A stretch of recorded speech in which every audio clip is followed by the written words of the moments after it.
Hello everyone. आज हम ninth standard के मैथमेटिक्स पार्ट 1 अलजेब्रा के चैप्टर नंबर 1 के साथ स्टार्ट करने वाले हैं। एंड चैप्टर का नाम है सेट्स। सेट का मतलब पहले समझ लेते हैं। सेट का मतलब होता है well defined collection of objects. कोई भी कलेक्शन जो वेल डिफाइंड है, well defined collection of objects है, मतलब वो सेट है। अब इसका और एग्जांपल से और अच्छे से मीनिंग समझ लेते हैं। अगर मैं आपसे पूछूं कि मुझे नेचुरल नंबर्स बताओ लेस देन 5, 5 से छोटे नेचुरल नंबर्स बताओ। नेचुरल नंबर 1 से स्टार्ट होते हैं, राइट? तो 1 आएगा, 2, 3, 4, बराबर। 1, 2, 3, 4 ये नेचुरल नंबर्स हैं लेस देन 5। सबका आंसर यही है इसमें, राइट? जब किसी कलेक्शन का हम सबका आंसर सेम होता है ना, जैसे नेचुरल नंबर्स लेस देन 5 यही होंगे, 1, 2, 3, 4। जब हम सबका आंसर सेम है ना, मतलब वो वेल डिफाइंड कलेक्शन है। और जो भी वेल डिफाइंड कलेक्शन है मतलब वो सेट है। ठीक है, ये first example. Second example, days of the week. अब अगर मैं आपसे पूछूं डेज ऑफ द वीक बताओ, तो आप मुझे क्या क्या बताएंगे उसमें? डेज ऑफ द वीक होते हैं Sunday, Monday, Tuesday, Wednesday, Thursday, Friday, Saturday, right? सबका आंसर यही रहेगा, डेज ऑफ द वीक होते ही यही है। तो मतलब इसमें भी हम सबका आंसर सेम है। जब हम सबका आंसर सेम है मतलब वो वेल डिफाइंड कलेक्शन है। और जो भी वेल डिफाइंड कलेक्शन है मतलब वो सेट है, मतलब डेज ऑफ द वीक भी एक सेट है। क्लियर है? एक और एग्जांपल, अगर मैं आपसे पूछूं कि मेरे को rich people in the city बताओ, rich people in the city. अब रिच पीपल का डेफिनेशन तो सबका अलग अलग रहेगा ना। मेरे हिसाब से तो भाई घर पे एक एसी है, एक गाड़ी है, मतलब एक कार है, तो भी इंसान रिच है। अब कुछ स्टूडेंट्स अग्री नहीं करेंगे, जैसे एक एसी से क्या होता है, जितने रूम है सब में एसी होना चाहिए, आईफोन होना चाहिए, बीएमडब्ल्यू टाइप कार होना चाहिए, तो वो पर्सन रिच है। फिर कोई उससे भी आगे जाएगा, कार से क्या होगा भाई, हेलीकॉप्टर वगैरह भी होना चाहिए, अपना प्राइवेट जेट भी होना चाहिए, तो वो कलेक्शन, तो वो रिच होगा।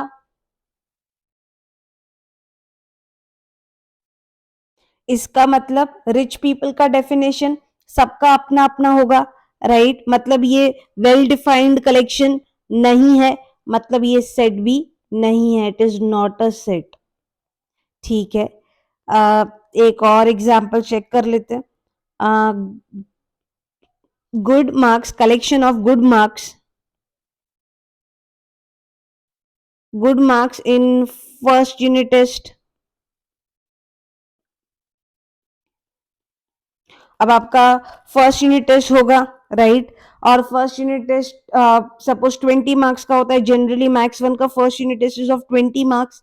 अब जिसका मैथ्स बहुत स्ट्रांग है, अगर उसको ही was expecting 20 out of 20 but उसको मिल गया 18। ठीक है, अब उसके लिए तो ये 18 भी गुड मार्क्स नहीं है, उसको तो 20 चाहिए था। ठीक है, और ऑन द कॉन्ट्ररी एक दूसरा स्टूडेंट जिसको 7 भी एक्सपेक्टेड नहीं था कि पास भी हो जाऊंगा कि नहीं, वो भी नहीं पता था, but he got 10 marks somehow. ठीक है, अब उसके लिए वो 10 मार्क्स भी तो बहुत अच्छे मार्क्स है। तो गुड मार्क्स का भी डेफिनेशन सबका अपना अपना होता है, राइट? जहां पे भी वेरी यू फाइंड ऐसा रिलेटिव टर्म्स है जिसकी डेफिनेशन हर एक की अपनी अपनी हो सकती है, मतलब वो वेल डिफाइंड कलेक्शन नहीं होता। अब गुड मार्क्स सबके हिसाब से अपने अपने हैं, तो ये वेल डिफाइंड कलेक्शन नहीं है। और जो वेल डिफाइंड कलेक्शन नहीं है मतलब वो सेट भी नहीं है, it is not a set. हाँ, होपफुली आपको सेट का मतलब समझ में आ गया होगा। अब आगे चलते हैं। अब आगे जो हमको मेन 1.1 प्रैक्टिस सेट 1.1 के लिए सीखना है वो है methods of writing sets. Methods of writing sets. There are 3 methods of writing set. एक सेट को लिखने के ना, रिप्रेजेंट करने के, there are 3 methods that we have. First method is roster form, और उसको लिस्टिंग मेथड भी बुलाते हैं. रोस्टर फॉर्म और listing method. Second, set builder form, और इसको रूल मेथड भी बुलाते हैं. And third one is Venn diagram. Venn diagram method of writing set है. सेट को हम, किसी सेट को हम वेन डायग्राम से भी रिप्रेजेंट कर सकते हैं, बट ये अभी राइट नाउ 1.1 में नहीं है. ये आपका 1.3 में आ जाएगा वेन डायग्राम. ठीक है. सो ये है मेथड्स ऑफ राइटिंग सेट. एक सेट को लिखने का, रिप्रेजेंट करने के लिए वी हैव 3 मेथड्स. एक हम सेट को रिप्रेजेंट कर सकते, लिख सकते हैं रोस्टर फॉर्म या लिस्टिंग मेथड से. दोनों वर्ड्स टेक्स्ट बुक में यूज किए हुए हैं, तो आप दोनों वर्ड्स के साथ फेमिलियर होने चाहिए. दूसरा सेट बिल्डर फॉर्म या रूल मेथड, दूसरा तरीका सेट को लिखने का. And third one is Venn diagram. ये आपका 1.3 प्रैक्टिस सेट में आ जाएगा. क्लियर. अब आगे और भी समझ लेते हैं. Let us start with the first one directly, roster form और लिस्टिंग मेथड. अभी ये डिस्कस कर लेते हैं, रोस्टर फॉर्म और लिस्टिंग मेथड. रोस्टर फॉर्म और लिस्टिंग मेथड. अगर मुझे किसी सेट को रोस्टर फॉर्म या लिस्टिंग मेथड से रिप्रेजेंट करना है, लिखना है, तो उसके लिए ना मुझे 5 कंडीशंस फॉलो करनी पड़ती है. अगर मुझे किसी सेट को रोस्टर फॉर्म या लिस्टिंग मेथड से लिखना है, तो मुझे 5 कंडीशंस फॉलो करनी पड़ती है. सबसे पहला कंडीशन इज सेट का नाम. सेट का name should be in capital. हाँ, सेट का नेम हमेशा कैपिटल लेटर से होना स्टार्ट होना चाहिए. सेट का नेम हमेशा कैपिटल लेटर में होना चाहिए. फिर कुछ भी कैपिटल लेटर आप यूज करते हो, capital A, capital B, capital C, कोई भी capital letter, but capital letter से नेम करना है आपको सेट को कभी भी. दूसरा कंडीशन दिस करली ब्रैकेट. आपको एलिमेंट्स हमेशा करली ब्रैकेट में डालने. एलिमेंट्स मतलब जैसे मैंने यहाँ पे बोला नेचुरल नंबर्स लेस देन 5, तो उसमें 1 2 3 4 आया, तो ये उसके एलिमेंट्स हो गए. तो ये ऐसे करली ब्रैकेट में आनी चाहिए सेट फॉर्म. रोस्टर फॉर्म की ये कंडीशन है. तीसरा कंडीशन, पहला कंडीशन क्या बोला मैंने, सेट का नेम हमेशा कैपिटल होना चाहिए. दूसरा कंडीशन मैंने बोला कि करली ब्रैकेट होना चाहिए, हमेशा आपको करली ब्रैकेट यूज करनी है. तीसरा कंडीशन है कि एलिमेंट्स should be separated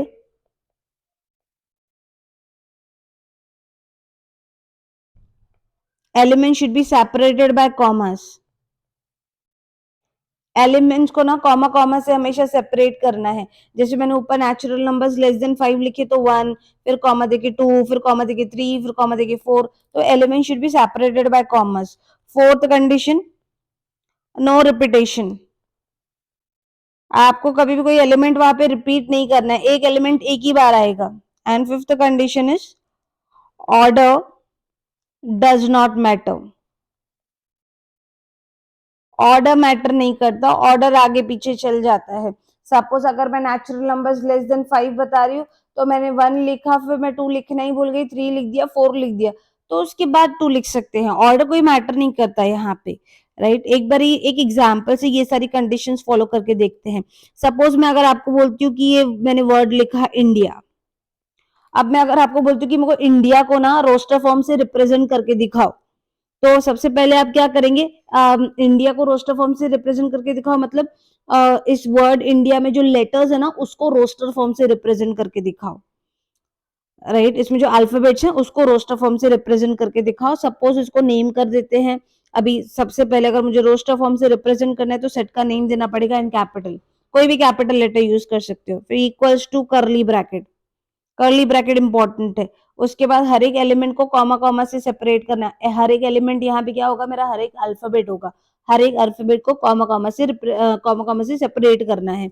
जैसे पहले आई, देन एन, देन उसके बाद क्या लिखूं, डी. फोर्थ कंडीशन क्या बताया था, नो रिपीटेशन, राइट, कुछ रिपीटेशन लिखा हुआ है देखो ऊपर, नो रिपीटेशन, कुछ रिपीट नहीं करना है आपको, तो मैं आई फिर से लिखूं क्या? नहीं।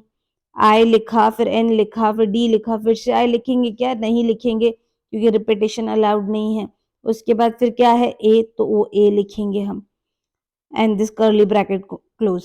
ऑर्डर डज नॉट मैटर, अगर सपोज आप एन डालना भूल गए, आपने लास्ट में डाल दिया I D, I comma D comma A comma then N डाल दिया तो भी चलेगा, ऑर्डर मैटर नहीं करता यहाँ पे। सो ये आपकी रोस्टर फॉर्म या लिस्टिंग मेथड की 5 कंडीशन है जो आपको हमेशा फॉलो करनी है। ओके, अब हम प्रैक्टिस सेट 1.1 के साथ डायरेक्टली स्टार्ट कर लेंगे, ठीक है। एंड वहीं पे फिर ग्रेजुअली और भी बहुत सारी चीजें सीखने के लिए, वो ग्रेजुअली क्वेश्चन सॉल्व करते करते सीखेंगे, थोड़े कुछ सिंबल्स हैं वो भी वहीं पे सीख लेंगे। Practice set 1.1 question number 1, write the following sets in roster form. अभी हमें सेट को रोस्टर फॉर्म से रिप्रेजेंट करने बोला है। First one, set of even natural numbers, अगर इसमें भी प्रिंट नहीं है आपके उसमें तो प्रिंट डाल दो खुद से, मतलब natural numbers, even natural numbers पूछे, उसका सेट पूछा है, ठीक है। स्टार्ट करके देखते हैं क्वेश्चन नंबर 1, उसमें फर्स्ट वन का सोल्यूशन रोस्टर फॉर्म से रिप्रेजेंट करना है ना, तो रोस्टर फॉर्म से रिप्रेजेंट करने के लिए हमारे पास तो 5 कंडीशंस है, राइट। सबसे पहला कंडीशन था, एक बार कंडीशंस को रिकॉल कर लेते हैं, रोस्टर फॉर्म के लिए क्या क्या कंडीशंस थे। पहला, सेट का नेम कैपिटल होना चाहिए, सेकंड कर्ली ब्रैकेट होना चाहिए, third element should be separated by commas, no repetition, कुछ रिपीटेशन नहीं होना चाहिए, ऑर्डर मैटर नहीं करता कुछ भी, राइट। ये 5 कंडीशंस ध्यान में रखनी है। अभी इसका सॉल्यूशन स्टार्ट करते हैं। सबसे पहले सेट का नेम देना पड़ेगा, वो भी कैपिटल में, suppose I put capital A is equals to curly bracket. अभी क्या पूछा है हमसे? Set of even natural number, natural number तो 1 से स्टार्ट होते हैं, right, 1 2 3 so on, but even वाले पूछे हैं यहाँ पे, तो फिर आप 1 नहीं डाल सकते, तो आपको स्टार्ट करना पड़ेगा 2 से। 2, 3 इवन है क्या? नहीं, फिर 4 इवन है, फिर उसके बाद 6 इवन नंबर है, फिर 8 है, एंड सो ऑन। लिमिट कुछ दिया नहीं है तो हमने सो ऑन डाल के छोड़ दिया, 3 4 एलिमेंट्स डाल दो and then so on, right. ये फर्स्ट का आंसर हो गया आपका। सेकंड भी साथ में डिस्कस कर लेते हैं, सेकंड का सॉल्यूशन। सेकंड क्या पूछा है? Set of even prime numbers. अब प्राइम नंबर्स कौन से होते हैं? प्राइम नंबर्स जो सिर्फ अपने टेबल में आते हैं एंड 1 के टेबल में आते हैं, राइट, वो प्राइम नंबर्स होते हैं। प्राइम नंबर्स जो अपने टेबल में आते हैं और जो 1 के टेबल में आते हैं वो प्राइम नंबर्स होते हैं। जैसे अच्छा, 1 कुछ नहीं होता, ना प्राइम होता है ना कंपोजिट होता है, 1 को छोड़ देना है। जो सिर्फ अपने टेबल में आते हैं और 1 के टेबल में आते हैं वो प्राइम होता है, बट 1 ना प्राइम होता है ना कंपोजिट होता है, उसको छोड़ देना है। फिर 2 सिर्फ अपने टेबल में आता है, राइट, तो ये 2 प्राइम नंबर है। मैं यहाँ पे लिख देती हूँ, हम प्राइम नंबर्स को डिस्कस कर रहे हैं यहाँ पे। तो 1 प्राइम, 1 ना प्राइम है ना कंपोजिट है, 1 को छोड़ देना है। 2 सिर्फ अपने टेबल में आता है ना, 2 प्राइम है। 3 अपने टेबल में आता है, 3 भी प्राइम है। 4 सिर्फ अपने टेबल में आता है क्या? नहीं, 4 तो 2 के टेबल में भी आता है, तो 4 जो है वो प्राइम नहीं है। 5, 5 सिर्फ अपने टेबल में आता है ना, तो वो प्राइम है। जो भी नंबर्स अपने टेबल में आते हैं और 1 के टेबल में आते हैं वो प्राइम नंबर्स हैं, वही पूछ रहा है वो हमसे। Set of even prime numbers, अच्छा यहाँ पे ये वर्ड पे भी ध्यान देना, इवन प्राइम नंबर पूछ रहा है। प्राइम नंबर्स जो अपने टेबल में आते हैं, बट वो उसमें से भी कौन सा होना चाहिए? इवन प्राइम नंबर पूछ रहा है। अब इवन प्राइम नंबर ये आपने लोअर स्टैंडर्ड्स में भी किया हुआ है, इवन प्राइम नंबर तो एक ही है, इवन प्राइम नंबर तो सिर्फ 2 है। 2 अकेला इवन प्राइम नंबर है। 2 अकेला ऐसा नंबर है जो आपको इवन भी मिलेगा और प्राइम भी मिलेगा। बाकी आप कोई भी इवन नंबर उठाओगे ना, 4 6 8 10, कोई भी नंबर उठाओगे ना, वो तो 2 के टेबल में आएगा ही आएगा, तो वो फिर प्राइम नंबर नहीं होगा। जो नंबर दूसरे के टेबल में आता है वो प्राइम नहीं होता। सो 2 अकेला ऐसा नंबर है जो इवन भी है और प्राइम भी है। सो 2 is the even prime number. उन्होंने हमें कंफ्यूज करने के लिए थोड़ा सा ऐसा दिया है, set of even prime numbers from 1 to 50, 1 से लेके 50 तक बताओ। अरे 1 से लेके 50 तक क्या, तुम 1 से लेके 1000 तक भी ढूंढोगे एंड उससे भी आगे ढूंढोगे तो एक ही नंबर है जो इवन प्राइम है, वो है 2। ठीक है, तो यहाँ पे सेट को नेम कर देती हूँ B is equals to curly bracket. क्या पूछा है? Set of even prime numbers. Even prime number तो एक ही है 2, तो सिर्फ आंसर आएगा 2। क्लियर है? थर्ड क्वेश्चन पे जाएं। थर्ड क्वेश्चन में क्या बोला है? Set of negative integers. इस चैप्टर में आप लोग रेडी रहें, ये natural numbers, rational, integer, whole, बहुत कुछ ऐसा आने वाला है, तो होपफुली आपको इन सब का मीनिंग बहुत क्लियर है कि नेचुरल क्या होते हैं, रैशनल क्या होते हैं, इररैशनल क्या होता है। नहीं क्लियर है तो आप प्लीज, मैंने नंबर सिस्टम का वीडियो डाला हुआ है, आप उसको चेक कर लें एक बारी। मैं डिस्क्रिप्शन में भी डाल दूंगी उसका लिंक। थर्ड पे जाते हैं अभी। Set of negative integers. अभी इंटीजर्स मैंने उसमें भी डिस्कस किया हुआ है। इंटीजर्स पॉजिटिव भी होते हैं, नेगेटिव भी होते हैं, जीरो भी इंटीजर रहता है। बेसिकली वो बचपन वाली जो नंबर लाइन होती है ना, वो इंटीजर्स होता है। अब खाली नेगेटिव इंटीजर्स पूछ रहा है। अगेन सेट का नेम दे दूं, capital is equals to curly bracket. Negative integers बताने हैं। इंटीजर्स पॉजिटिव भी होते हैं, नेगेटिव भी होते हैं, जीरो भी होता है। बट हाँ, ध्यान रखना सारे नॉर्मल दिखने वाले नंबर्स होते हैं, कोई अपॉन अपॉन वाला नंबर इंटीजर नहीं होता कभी भी। तो नेगेटिव इंटीजर पूछ रहा है, नेगेटिव यानी कि it will be -1, -2, -3, so on. ठीक है, आप ऐसे नेगेटिव इंटीजर्स दिखा सकते हो। और हम इस सेट को ऐसा भी रिप्रेजेंट कर सकते हैं, इट इज -3, -2, -1, ऐसे सो ऑन। ये भी तरीके से जैसे हम नंबर लाइन में शो करते हैं एलिमेंट्स को, नंबर्स को, वैसे हम यहाँ पे भी शो कर सकते हैं। दोनों करेक्ट वेज है लिखने की। फोर्थ के साथ कंटिन्यू करते, फोर्थ सॉल्यूशन। फोर्थ क्वेश्चन में क्या बोला है? 7 बेसिक साउंड्स ऑफ सरगम, यानी कि सुर। सरगम के 7 बेसिक साउंड्स को रोस्टर फॉर्म में बनाने के लिए बोला है। ठीक है, अगेन सेट को नेम कर देंगे कैपिटल में, कैपिटल डी दिस टाइम। आप कोई भी नेम यूज कर सकते हो। 7 basic sounds of Sargam. 7 basic sounds कौन से होते हैं, उसको रोस्टर फॉर्म में रिप्रेजेंट करना है, कॉमा कॉमा फॉर्म में रिप्रेजेंट करना है। ऐसे जीके टाइप क्वेश्चंस आपको यही चैप्टर में दिखेंगे। आगे तो आपका प्लेन सिंपल मैथ्स है, second chapter onwards. 7 basic sounds of सरगम कौन से होंगे? सा, रे, गा, मा, पा, धा, नी। हर एक साउंड को कॉमा कॉमा से सेपरेट करना है। ये हो गए आपके 7 basic sounds of sargam. With this we have completed with question number 1।